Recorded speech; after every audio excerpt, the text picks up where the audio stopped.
Badan Penanggulangan Bencana Daerah BPBD bersama aparat kepolisian mengerahkan mobil water cannon untuk melakukan penyemprotan disinfektan. Kebijakan ini dilakukan untuk memastikan kawasan perkotaan aman dan bebas dari COVID-19. Kepala BPBD Aceh Utara, Amir Hamzah mengatakan, kegiatan ini dilakukan di 2 titik perkotaan, yaitu Kota Lok Sumawe dan Kabupaten Aceh Utara. Seluruh jalan raya disemprot cairan tersebut untuk membunuh mata rantai virus corona. Kami dari BPBD Aceh Utara terkait dengan permintaan daripada Bapak Kapolres siap membackup dan mendukung sepenuhnya di dalam rangka memutuskan mata rantai COVID-19 di Kabupaten Aceh Utara dan Kota Lok Sumawe.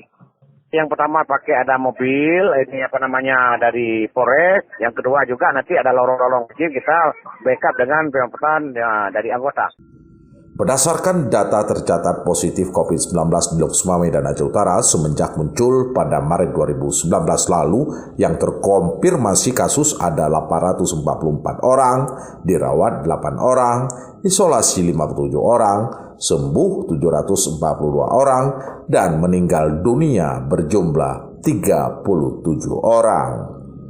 Dari Kota Lok Sumawe, Erwin Jalaluddin melaporkan untuk KBR.